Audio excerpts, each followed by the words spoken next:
Merhaba hanımlar, kanalıma hoş geldiniz.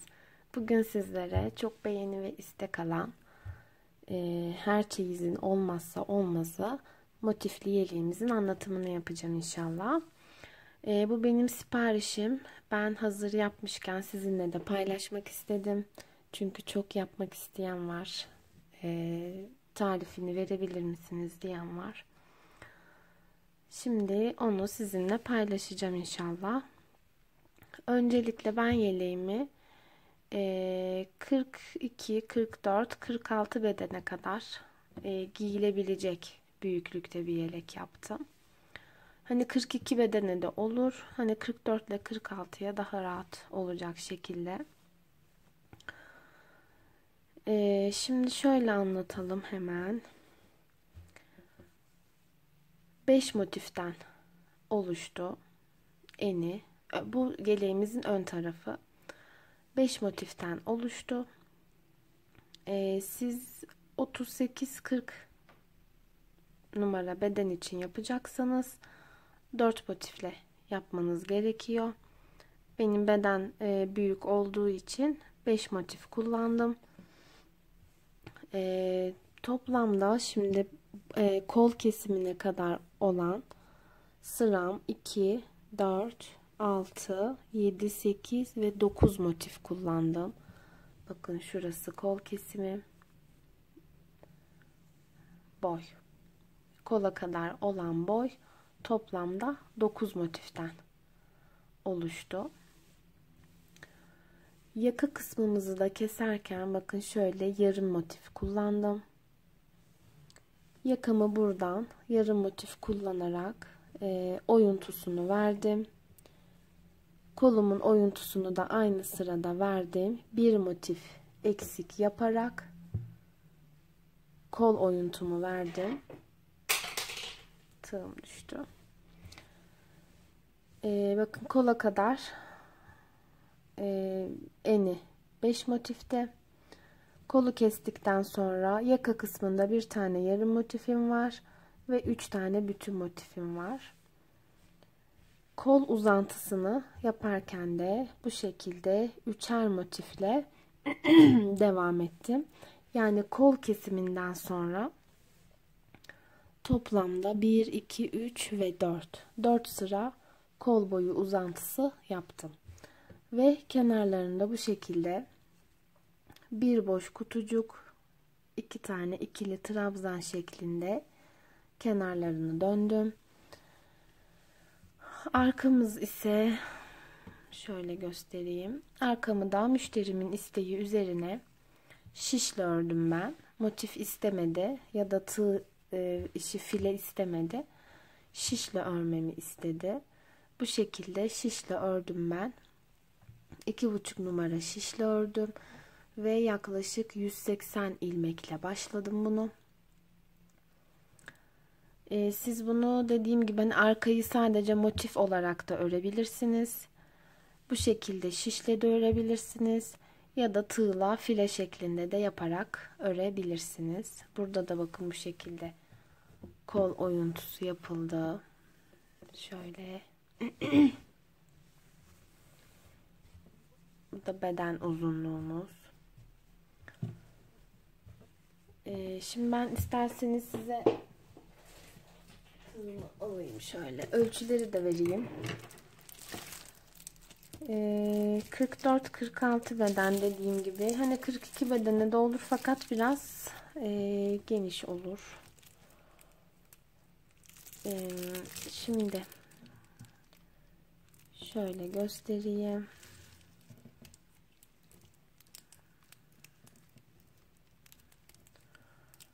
Yeleğimizin eni 60 santim.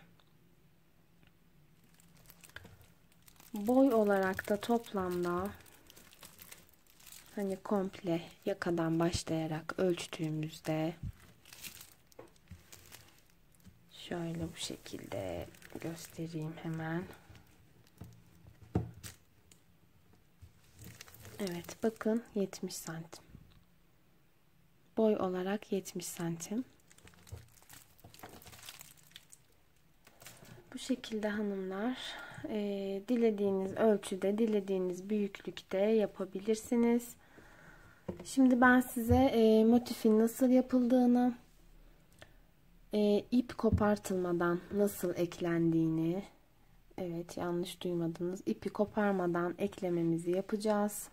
Çok rahat oluyor.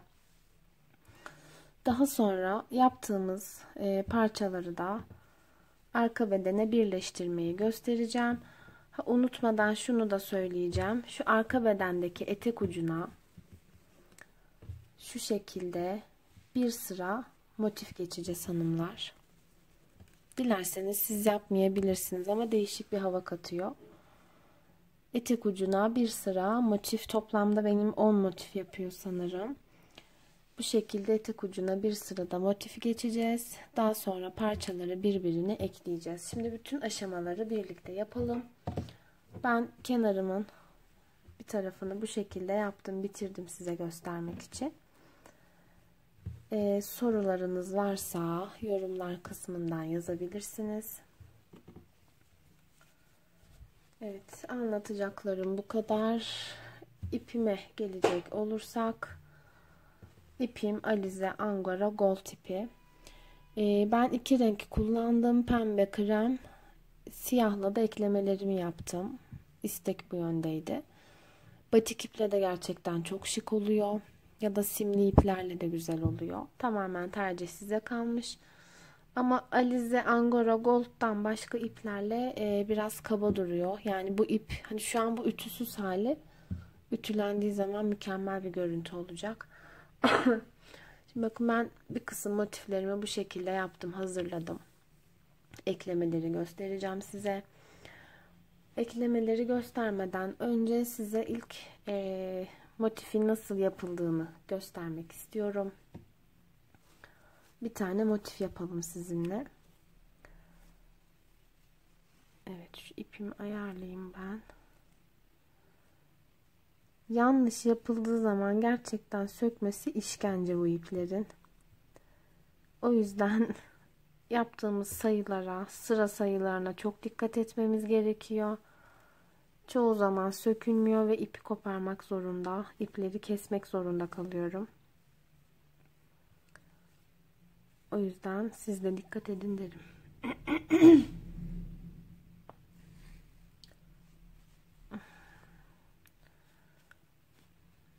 İşte bu şekilde, böyle. Ben içten çıkarıp yapıyorum bütün iplerimi. Hani dağılmasın diye. Bazen böyle içten çıkarınca da karmaşık bir hal alıyorlar. Tamam, bitti. Evet, şimdi başlayabiliriz. Tığ numaramı söylemedim size. Tığ numaramda 2 numara 1,7 milim tığ numaram. Şöyle göstereyim. Burada yazısı vardı fakat silinmiş. Evet hanımlar, şimdi motifimizi yapmaya başlayalım. Gözünüz korkmasın, hani zordur. Instagram'da bazı yorumları okuyorum, bazı sayfaya yapılan yorumları. Nasıl yapılacağını bilmiyoruz, hani zor mu, biz yapamayız, elimiz bu kadar güzel olur mu şeklinde sorular gördüm. Gayet kolay. Şimdi birlikte yapalım. Siz de kolay olduğunu fark edeceksiniz. 10 tane zincir çekerek şu orta yuvarlağı yapmaya başlayalım hemen. Şöyle göstereyim. Bakın, ilk önce bir tane orta yuvarlak yapılıyor. Yuvarlaktan sonra 4 adet küçük yaprak yapılıyor. Daha sonra arkasına da 4 adet büyük yapraklar yapılıyor. Gayet basit. Şimdi hemen Bismillah diyelim ve 10 tane zincir çekerek başlayalım. 1, 2, 3, 4, 5, 6, 7, 8, 9 ve 10. Evet, 10 tane zincirimi çektim. İlk çekmiş olduğum zincirin içine batarak ipimi, yani ilmeğimi çıkartıyorum bu şekilde ve kaydırma işlemi yapıyorum hanımlar. Yani ilmeğimin içinden geçiriyorum. görüntü nettir. Bugün hava kapalı, yağmur yağıyor dışarıda, o yüzden biraz karanlık olabilir. Tekrar göstereyim birleştirmeyi sizlere. İlk yapmış olduğum zincirimin içine batıp bu şekilde kaydırma işlemimi yaptım. Şimdi 1, 2, 3, 4, 5 ve 6. Pardon, 6'yı büyük yapraklarda kullanıyordum. Oruçlu olunca kafada gitmesi normal. 1, 2 ve 3. 3 zincir çektim. Tığımın başına bir kere doladım. Şöyle uzatarak çekmeyeceğiz. 1, 2 trabzan. İpimi aldım. Boşluğuma battım. İlmeğimi çekerek uzattım. 1, 2. Zincirimle birlikte, şimdi bakın ilk zincirim birinci trabzan olarak sayalım. 1, 2, 3, 4 tane yaptım. Beşinciyi yapıyorum. Bu 5. trabzanı 1, 2, 3 tane zincir çekip ip almadan boşluğa batıyorum. Sık iğnemi yapıyorum. Evet, bakın bu şekilde 6 trabzanla ilk küçük yaprağımı oluşturdum. Şöyle göstereyim. Şuradaki küçük yaprağımız. Tekrar 1, 2, 3 zincir çektim. İpimi aldım. Bakın ipimizi bu şekilde çok sıkmayacağız. Gevşek bırakalım böyle. 1, 2. İkili trabzan yapıyoruz. 1, 2. Bakın 3 trabzanım oldu. 4, 5 ve 6.'yı tekrar 3 tane zincir çekerek boşluğa batıyorum. Evet, ikinci küçük yaprağımızı da bitirdik. Bu şekilde. Şimdi tekrar 1, 2, 3 tane zincirimi çekiyorum.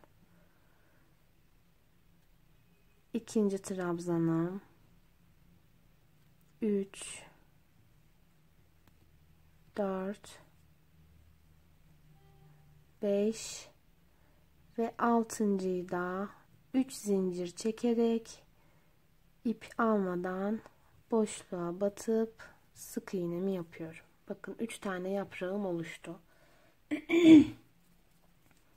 Şimdi tekrar 3 tane zincirimi çekiyorum. 2. İlk çekmiş olduğumuz zinciri de trabzan olarak sayıyoruz. Bakın şu an 3 tane var. 4,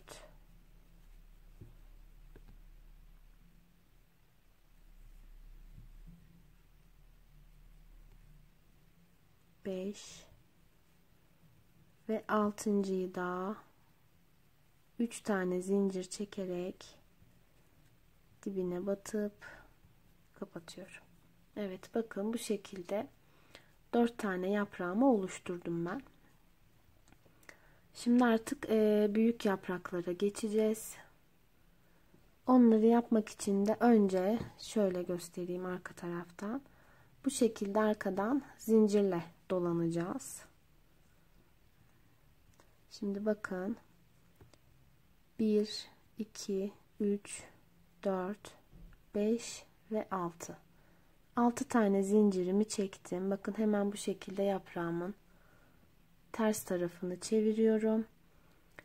Bakın hemen şu orta, hani zincirle başlayıp zincirle biten yerin, iki yaprağın tam orta noktasından şöyle trabzanın arka ipinden alarak, bakın bu şekilde ilmeğimi çıkartıyorum. Sık iğnemi yapıyorum. Bakın böyle. 1, 2, 3, 4, 5 ve 6. Tekrar yaprağımı ters çevirdim. Hemen şu iki yaprağın, bakın şu iki yaprağın ortasından trabzanın ters tarafındaki, yani arkadaki ipinden bakın bu şekilde batıp ilmeğimi alıp kapatıyorum. Evet, böyle tekrar 1 2 3 4 5 6 tekrar ters çevirdim. Yine aynı şekilde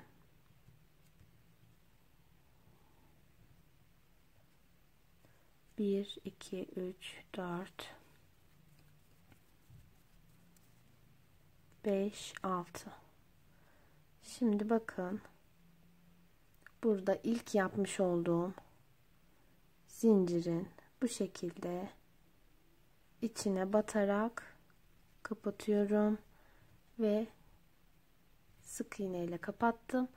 Bu şekilde bakın yapraklarımızın alt zeminini oluşturduk. 4 adet zincir yaptık. Şimdi artık büyük yapraklarımıza başlayabiliriz.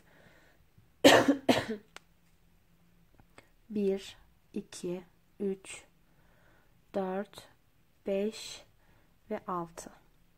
6 tane zincirimi çektim. Tığımın başına 2 kere ipimi doladım. Hemen bakın bu zincir boşluğuna şuraya batıyorum. İlmeğimi sıkı tutmuyorum. Geniş. Bakın 2 2 toplayacağım.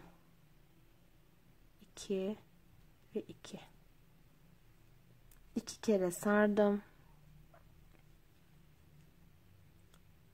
Bakın tığımda şu anda 4 tane ilmeğim var. Önce şu ilk ikisini alıyorum. Uzatıyorum. Tekrar ikisini alıyorum. Ve tekrar kalan ikisini alıyorum. 2 kere sardım. 2 topladım. 2 topladım. 2 topladım. Tekrar 2 kere sardım. Bakın 2 tane ilmeğimi topladım. Tekrar 2, tekrar 2. Evet, bu şekilde üçlü trabzan yapıyoruz. Bakın böyle 1 2 3, yani 3 kere de ilmeklerimizi topladığımız zaman üçlü trabzan yapmış oluyoruz. 2 4 6 bir kez daha yapıyorum. 7 ve 8. trabzanımı da tekrar zincirle 6 zincir çekerek 4 5 6 hemen yine aynı boşluğa batarak sık iğnemi yapıyorum. Evet, bakın ilk büyük yaprağım da oluştu. Şimdi hemen yandaki trabzan yapacağım boşluğa batıyorum. Bir sık iğne ile oraya geçişimi yaptım. Bu şekilde. 1 2 3 4 5 6 6 zincir çektikten sonra tığımın başına 2 kere doluyorum. 1 2 3 kez çıkış yapıyorum. 3 kere de çıktım yani. Bakın 2 kere doladım. 2 ilmek 2 ilmek topluyorum bakın. 1 2 ve 3. Tekrar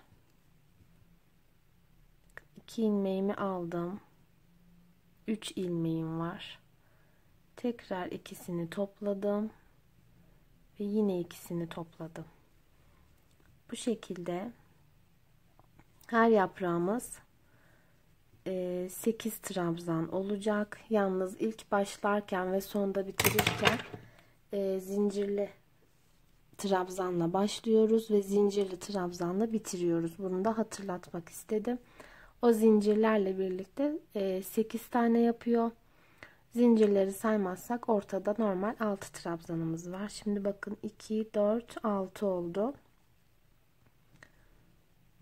7. trabzanımı yapıyorum. Ve 1 2 3 4 5 6 tane zincir çekip hemen buradaki boşluğuma batıp sık iğnemi yapıp kapatıyorum. Evet, bakın ikinci yaprağım da bitti. Ve hemen yandaki zincirimin içine bir sık iğne yaparak geçiyorum. 1, 2, 3, 4, 5, 6 zincir çektim. 2 kere doladım. Buraları hızlı bir şekilde geçeyim. Diğer taraflarda yaptığım gibi tığımın başına 2 kere doluyorum. 3 seferde trabzanımı oluşturuyorum ve ilmeklerimi 2 topluyorum. Toplamda 8 tane olacak kenardaki zincirlerle birlikte. 2, 4, 5, 6, 7 ve 8. trabzanımı da 6 zincir çekerek aşağıda birleştirmemi yapıyorum. Ve hemen tekrar yan zincirime geçtim. 6 zincir çektim. 2 kere doladım. 1, 2, 3 kere de çıkmış oldum.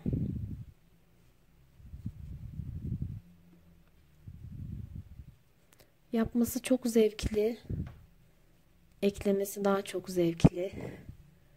İp koparmadan yapıldığı için 2, 4, 6 bir tane daha yapıyorum. 7 ve 6 zincir çekerek hemen boşluğuma batıyorum. Bir zincirimi çekerek ipimi kopartıyorum. Evet hanımlar. Bakın bu şekilde motifimiz bitti. Şimdi hemen arkadan bu ipimizi saklayalım. Gizleyelim. Kimseler görmesin. Bu işlemi gerçekten hiç sevmiyorum. İp saklamayı, gizlemeyi, kesmeyi. Evet, bu şekilde fazlalığını da keseceğiz. Motifimiz bitti hanımlar. Şimdi motiflerimizi birleştirmeye başlayalım hemen dilerseniz. Size şunu söylemeyi unuttum. Yeni geldi aklıma. Şimdi eğer tek renkle yapmak istiyorsanız, hani bu eklemesinde farklı bir renk ip kullanmak istemiyorsanız, onun şu kenarlarının yapımını göstermek istedim. Şimdi ipimizi de kopardık ama nasıl gösterelim? Yani şimdi siz hani ipinizi bu dibe sabitlediniz. Sonra tekrar 6 zincir çekerek ya da kopartarak da yapabilirsiniz. Yani kopartarak yaparsanız daha güzel olur. Çünkü hiç koparmadan eklemeyi yapmış olursunuz. Bakın şöyle hemen ilk trabzanımın şöyle içine, görüntü netim arkadaşlar. İlk trabzanımın bu şekilde içine batıyorum. Bir tane zincir çekiyorum.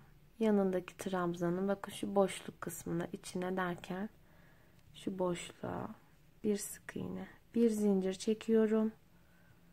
Bir sık iğne yapıyorum. Bir zincir, bir sık iğne, bir zincir,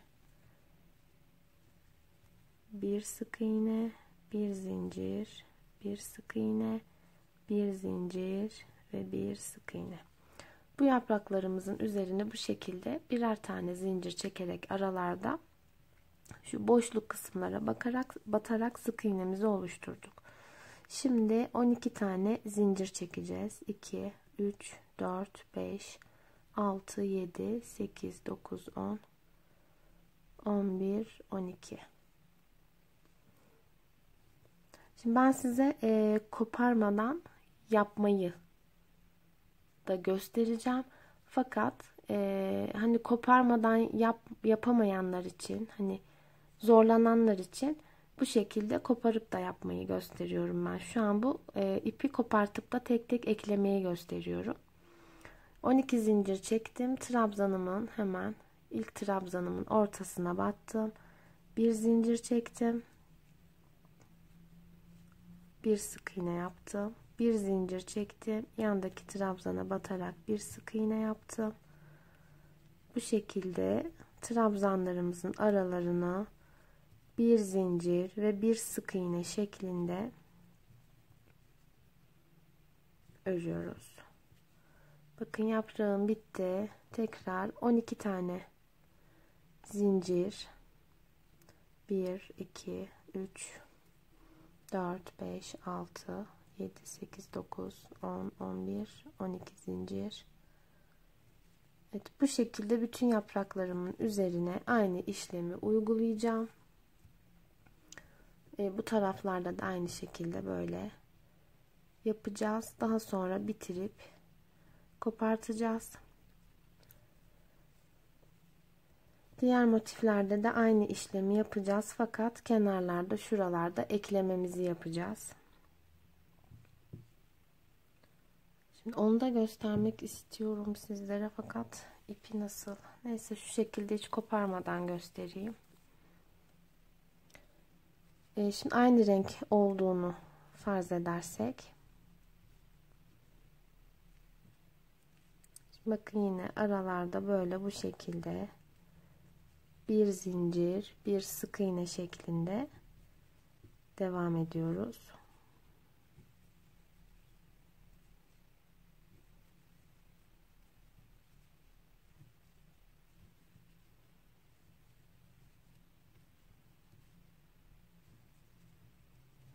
Evet, şimdi 6 tane zincirimizi çekeceğiz. Burayı 12 zincirle yapmıştık. Ekleme yaparken 6 zincir çekiyoruz. Bakın bu şekilde. Alt motifimiz ters, üst motifimiz düz bir şekilde. Hemen şöyle 6. zincirime batıp sık iğne yapıyorum ve tekrar 6 zincir çekip diğer yaprağıma bu şekilde kapatıyorum. Bir zincir çektim. Bir sık iğne yaptım. Bir zincir, bir sık iğne. Bakın bu şekilde 2 tane yaptım. 1 ve 2 tane yaptım. Şimdi eklememizi yapacağız. Tekrar buradan da 1 ve 2 tane atlayıp 3. sık iğneme batıyorum. Tekrar bu şekilde yandaki trabzanımın boşluğuna battım. Yine eklememi yapacağım. Hemen yanındaki bir zincir çekerek yapmış olduğum sık iğnemin orta noktasına batıyorum ve tekrar buradaki trabzanımın içine batıyorum ve bir zincir çekerek sık iğne yaparak doldurmaya devam ediyorum. Şu yaprakları birbirine eklerken zincir çekmiyoruz aralarda. Sadece ekleme yapmadığımız yerlerde çekeceğiz. Şimdi 6 tane zincirimi çektim. 2 4 5 6 zincirimi çektim. Bakın tekrar bu şekilde batıyorum. 1 2 3 4 5 6 ve buraya batarak sık iğnemi yapıyorum. Evet, bakın bu şekilde eklemem. Hani bu şekilde uğraştırır sizi, koparıp yapmak gerçekten zor. Ama dediğim gibi hani eklemelerini farklı bir renk iple yapmak istemezseniz, ayrı ayrı olsun derseniz, bakın sökülmüyor. Şimdi ben bunları nasıl sökeceğim? Çok zor oluyor bu ipleri sökmek. Neyse, bunlar kalsın artık, ben sonra hallederim. Şimdi hemen size ip koparmadan eklemeyi nasıl yapacağız onu göstereceğim. İpim de siyah ama inşallah anlaşılır olur. Şimdi bakın, kremle başladım. Bu şekilde iki kenarıma krem denk geldi. Yine kremle başlıyorum.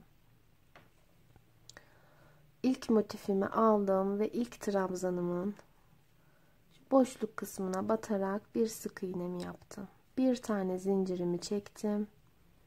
Yanındaki trabzana batarak bir sık iğne daha yaptım. Bir zincir batıp bir sık iğne, bir zincir, bir sık iğne, bir zincir, bir sık iğne şeklinde yapraklarımızı dolduruyoruz. Evet. Şimdi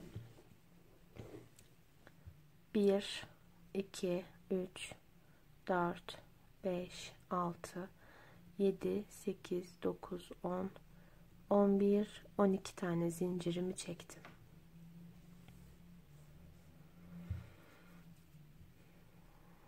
Hemen yine ilk trabzanımın içine batıyorum. Bir zincir çektim. Bir doldurdum, sık iğne yaptım. Bir zincir, bir sık iğne.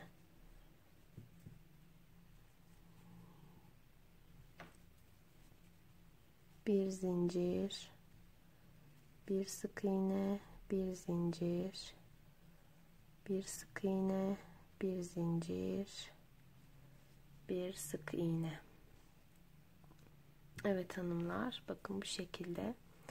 Şimdi motifimizin ilk 2 yaprağını doldurduk. 2 yaprağımız kalacak. Ona karışmıyoruz. Şimdi 1, 2, 3, 4, 5, 6, 7, 8, 9, 10 ve 11. 12. 12 tane zincirimi çektim. Şimdi pembe motifimi alıyorum. Bakın sadece 2 yaprağımı doldurdum. Şöyle dikkatli bakın. 12 tane zincirimi çektim. Buraya birleştirme yapmadan diğer motifimi aldım. Bakın diğer motifimde düz bir şekilde bana bakacak. Şu zincirin kıvrılmamasına dikkat edelim ekleme yaparken. Hemen onun da ilk trabzanına bu şekilde batarak sık iğnemi yaptım. Bakın bu şekilde. Bir tane zincirimi çektim. Yandaki trabzan boşluğuna battım. Bir zincir çektim. Tekrar yandaki trabzan boşluğuna battım. Bakın bu şekilde. 1-2 tane boşluğum oluşmuş oldu. Bakın siyah iple. Şöyle göstereyim. 1 ve 2. Şu ortadaki boşluklara bakalım ve 3 tane de battığım yer. Yani 3 trabzan arası diyelim. 2 tane de boşluk şuralar. Şimdi 1, 2, 3 trabzanın arasına battıktan sonra bakın bu şekilde. Şimdi ikisinin tersindeyiz. 1, 2. 2 tane atlayıp hemen üçüncüye yani buraya. Bakın. 2 tane görüyorsunuz. 1, 2 ve 3. Üçüncüye batıyorum. İpsiz bir şekilde ilmeğimi alıp çıktım. Kapattım. Ve tekrar yandaki trabzana geçtim. Sık iğnemi yaptım. Ve tekrar yandaki sık iğnenin içine birleştirmemi yaptım. Yandaki hemen trabzanıma battım. Sık iğnemi yaptım. Bir zincir çektim. Trabzanımın içine battım. Tekrar bir zincir. Tekrar sık iğne. Evet bakın ilk eklememiz oluşmuş oluyor. Bu yaprakları birbirine birleştirirken arada zincir çekmeyeceğiz. Şimdi 1, 2, 3, 4, 5, 6, 7, pardon 6, 6 tane zincirimi çektim. Neden 6 zincir? Çünkü bakın burada 12 zincir yaptım ya. Bunu şimdi birleştirmesini yapacağım. 6 6 ayırıyorum zincirlerimi. Hemen bakın orta noktaya, yani 6.'ya bu şekilde batıyorum. Sık iğnemi yaptım. Tekrar 1 2 3 4 5 ve 6 tane zincirimi çektim. Hemen ilk trabzanımın boşluğuna battım. Bir zincir çektim, boşluğa battım. Bir zincir, bir boşluk. Bu şekilde burayı dolduruyorum. Yaparak anlayacaksınız. Gerçekten zor değil, çok basit. Hani alışınca böyle su gibi akıp gidiyor. Pes etmeyin yapamıyorum diye. Kesinlikle hani birkaç kez izlerseniz zaten tekniğini anlayacaksınız. Özellikle yaparak anlayacaksınız. Şimdi bakın bu şekilde oldu. 12 tane zincirimi çekeceğim. 2, 3, 4, 5, 6, 7, 8, 9, 10, 11, 12 zincir çektim. Hemen yandaki yaprağın ilk trabzan arasına bu şekilde batıyorum. Sık iğnemi yapıyorum.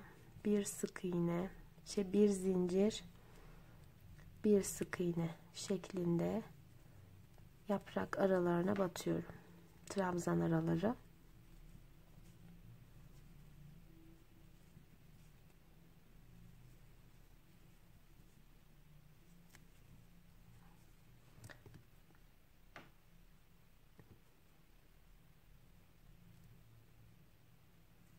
Evet, bakın bu taraf yine kalacak.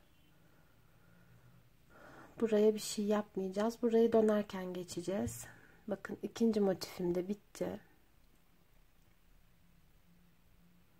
Diğer motife geçerken tekrar 12 tane zincir çekerek başlayacağız. 2, 3, 4, 5, 6, 7, 8, 9, 10, 11, 12 zincir çektim.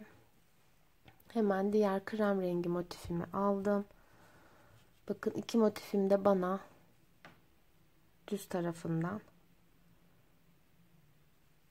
Hemen ilk trabzanımın boşluğuna batarak sık iğnemi yaptım. Bir zincir çektim. Bakın ilk batışımızı yaptık. Bir. İkinci batışımız. Bir zincir çektik. Üçüncü batışımız. Üçüncü batışımızdan sonra 1, 2, üçüncü batışımızdan sonraki hemen ilk araya zincir çekmeden, ip almadan batıp sık iğnemizi yapıyoruz. Sonra tekrar karşıdaki, yani krem rengimize batıp sık iğnemizi yaptık. Bakın ilk birleştirmemizi yaptık. Tekrar yandaki sık iğnemin şu orta noktasına battım. Sık iğnemi yaptım. Krem motifime geçtim, birleştirdim. Evet. Yani şu iki noktadan birleştirmemiz oluyor. Bir zincir çektim ve yandaki iki trabzan boşluğumu dolduruyorum.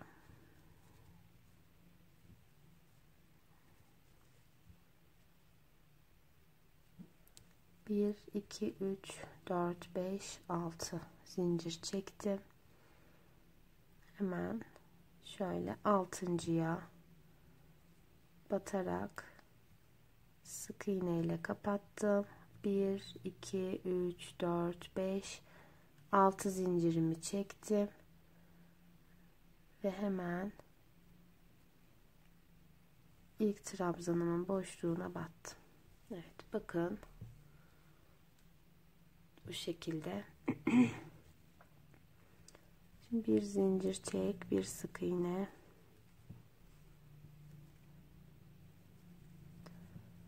Hanımlar, umarım anlatabilmişimdir. Hani elimden geldiğince yavaş ve açıklayıcı anlatmaya çalışıyorum.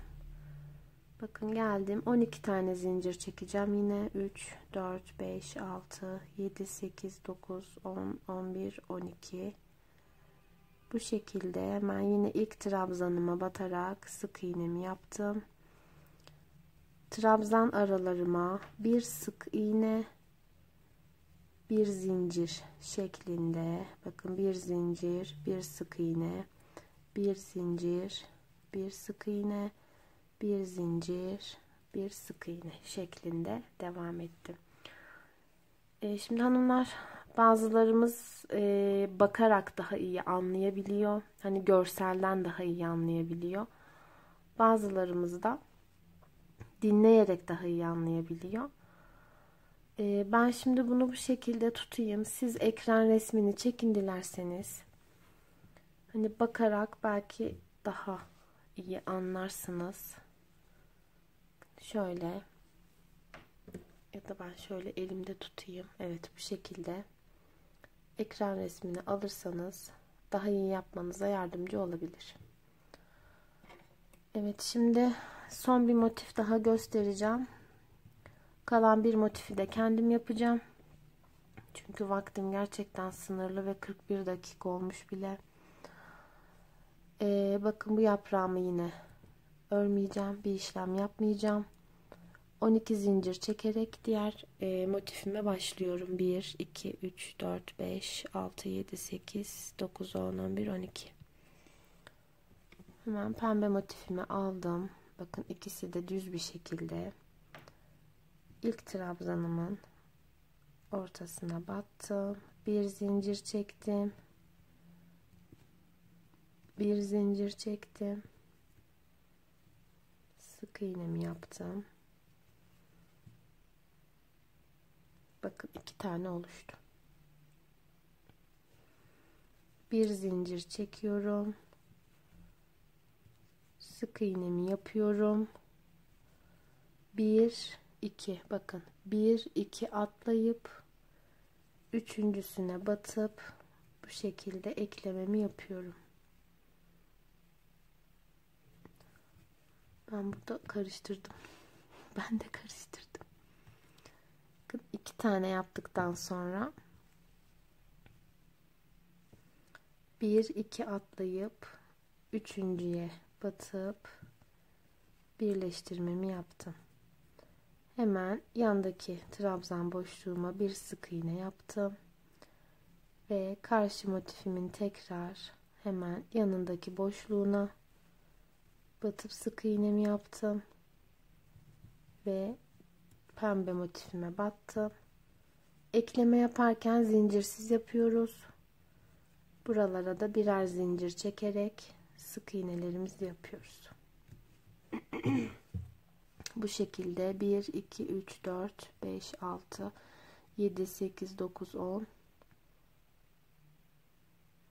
Nereye gidiyorum ben? 7, 8, 9, 10. Gerçekten kusura bakmayın. Oruç çarptı sanırım. 1, 2, 3, 4, 5, 6. 6 tane zincir çektim.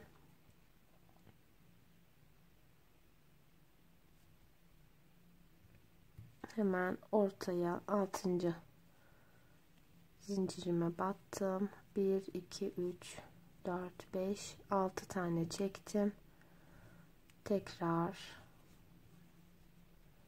bir zincir çektim. Bir sık iğne, bir zincir, bir sık iğne. Evet hanımlar, alt sıramızı bu şekilde oluşturuyoruz. Şimdi ben bir motifimi daha ekleyeyim. Daha sonra üst ikinci sıraya nasıl geçeceğimizi sizlere göstereceğim. Evet hanımlar, bakın 5 tane motifimi yaptım, bitirdim. Şimdi normalde hani 12 zincir çekip diğer bir motif eklemeye başlayacağım ama motif boyum bu kadar. Şimdi istenilen motif boyuna gelindiği zaman üst kısma nasıl geçiliyor? Şimdi bakın son yaprağımızı da son motifimizi de yaprağımızı bu şekilde yaptık. Yine 12 tane zincir çekeceğiz. 3, 4, 5, 6, 7, 8, 9, 10, 11, 12 zincirimi çektim. Bakın bu son motifimiz. hemen trabzanıma bu şekilde boşluğa batıyorum. Bir zincir çek, bir sık iğne, bir zincir, bir sık iğne. Bu şekilde yapraklarımı aynı teknikle dolduruyorum. Şimdi bu motifimizi, ilk sıramızın motifini bu şekilde komple örerek kapatacağız. Sadece diğer tarafın kenarı açık kalacak. Bakın ilk motifimi bu şekilde kapattım. 1, 2, 3, 4, 5, 6 tane zincir çekeceğim. Neden? Çünkü bakın burada da ekleme yerim var. 6 tane çekeceğim. Kalan 6 tane de diğer tarafa ait olacak. 6 zincirimi çekip hemen orta noktaya batıp bakın bu şekilde eklemem oldu. 1, 2, 3, 4, 5, 6 zincir çektim tekrar. Hemen yaprağıma sık iğne ile kapattım. Bir zincir, bir sık iğne, bir zincir, bir sık iğne. Evet, bu şekilde devam ediyorum hanımlar. Bakın tekrar 1, 2, 3, 4, 5, 6 tane zincirimi çektim. Bakın burada 12 zincirle birleştirme yaptığımız motifimizin 12 zincirini hemen orta noktasına batarak eklememi yaptım. 1, 2, 3, 4, 5, 6 bu şekilde zincir çek, bir sık iğne. Evet hanımlar, bakın ilk sıramın motifini bu şekilde tamamlamaya başladım. Bunu da göstereyim. Bakın hemen boş yaprağımıza bir zincir, bir sık iğne şeklinde doldurarak devam ediyoruz. Sonuna geldik. Son yaprağımızın 1, 2, 3, 4, 5, 6 tane zincir çektim. Bakın 12 değil. Motifimizin bu kısmını, hani tek tarafını boş bırakıp devam ediyoruz ya, bu kısmını yaparken buralarda sadece 6 tane zincir çekeceğiz. Hemen bu şekilde orta noktasına batarak sık iğne ile kapattım. 1, 2, 3, 4, 5 ve 6 tane zincir çektim. Buraya eklememi yaptım. Şimdi ben kalan iki motifimi de aynı şekilde yapayım. Üst sıraya nasıl başlayacağımızı göstereceğim. Evet, bakın bu şekilde bitirdim.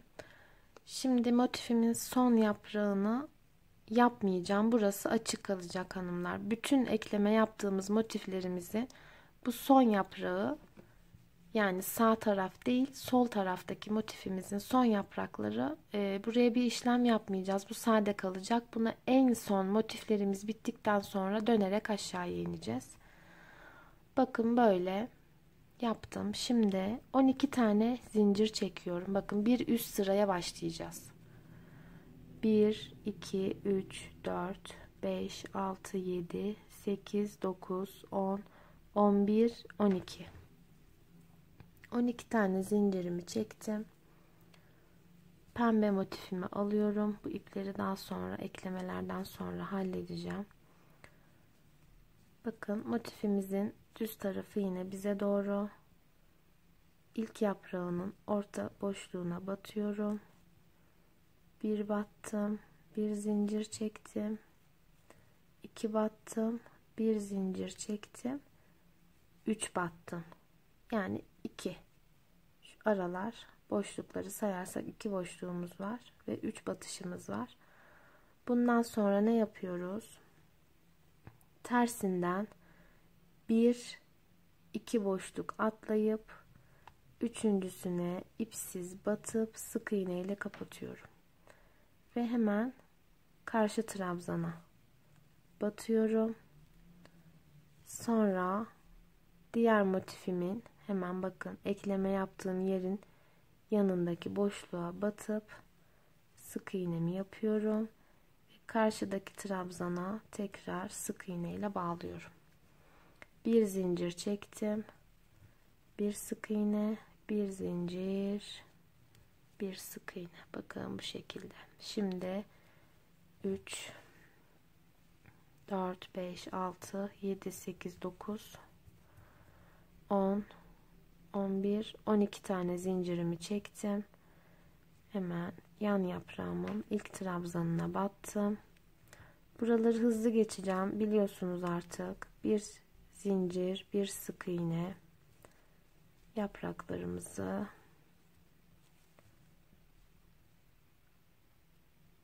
pardon. Çok özür diliyorum sizden. Ben burada ekleme yapmayı unuttum. Bakın şöyle göstereyim. Gerçekten çok özür diliyorum. Kusuruma bakmayın. Demek ki oruçluyken video çekilmiyormuş. Bunu anladım. Aslında geçen yıl da çektim ama yine böyle miydim onu hatırlamıyorum. Evet, sökmek.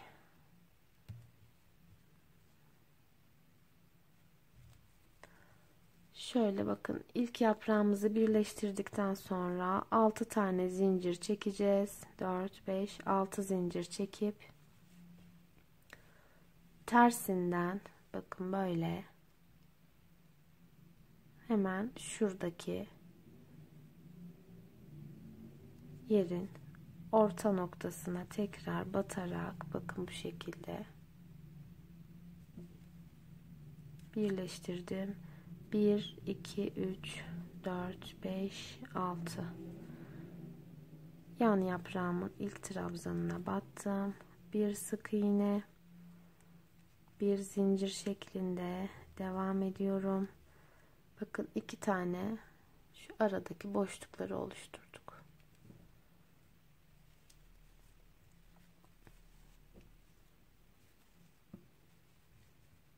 Eklemeler bu iki boşluktan sonra olacak. Onu atlamayalım. Şimdi ilk motifimin sonuna geliyorum. İkinci motifimi alacağım. Bakın bu şekilde bu yaprağımı da doldurdum. Şöyle oldu. 12 zincir çekeceğim. 2 3 4 5 6 7 8 9 10 11 12 zincirimi çekip diğer motifime geçiyorum. Hemen ilk trabzanıma battım. Bir zincir, bir sık iğne, bir zincir, bir sık iğne. 3 kez battıktan sonra hemen şöyle yapmış olduğum, bakın şöyle ikinci sıradayız. Şuraya 1 2 üçüncüye batıyorum. Sonra diğer motifime, karşıdaki motifime sık iğne ile battım. Diğer motifime ve bir zincir, bir sık iğne şeklinde yaprağımı bitirdim. 1 2 3 4 5 6. Bakın hemen şu ekleme noktasına geldim. Tekrar eklememi yapıyorum. 3 4 5 6. Diğer yaprağıma geldim. Bir zincir, bir sık iğne, bir zincir, bir sık iğne yaptıktan sonra motifimin diğer tarafını da ekleyeceğim hanımlar. Bakın şöyle göstereyim. Bakın şuraya ilk eklememi yaptım. İlk yaprağımı ekledim. İkinci yaprağımı da ekleyeceğim. Bakın ilk sırada öyle bir ekleme yoktu. Fakat ikinci sırada ikinci yaprakta ekleniyor. Bakın şöyle göstereyim. Siz ekran resmi alın isterseniz daha rahat anlarsınız bence. Evet, ikinci motifimin ikinci yaprağında tekrar bu şekilde 1 2 atlayıp eklememi yapıyorum hanımlar. Tekrar batıyorum yandakine. Bir zincir, bir sık iğne, bir zincir, bir sık iğne, 1 2 3 4 5 6 zincir çekiyorum. Bakın hemen ekleme yaptığımız sıradaki bağlantı noktasına motifimizi bağlıyoruz bu şekilde. 1 2 3 4 5 6 zincir çekip hemen diğer yaprağıma başlıyorum. Bu şekilde hanımlar. Hani dediğim gibi ilk denerken belki zorlanabilirsiniz. Ama bence tekrar izleyin. İzleyin, tekrar yapın. Hani izleyin, tekrar yapın. O şekilde anlayacaksınızdır. Şimdi bakın, üst motifimin tek yaprakları yine boş kalacak. Bunları ellemeyeceğim. 12 zincir, 6 7 8 9 10 11 12 zincir çektim. Pembe motifime geçiyorum. Evet, işlem bu şekilde hanımlar. İkinci sıramızı da bu şekilde öreceğiz. Bunu da göstereyim, artık videomu sonlandıracağım. 1-2 boşluk bırakıp eklememi yapıyorum. Tekrar buraya batıyorum. Tekrar diğer motifime batıyorum ve pembe motifime. Karşılıklı motifleri eklerken batıyoruz.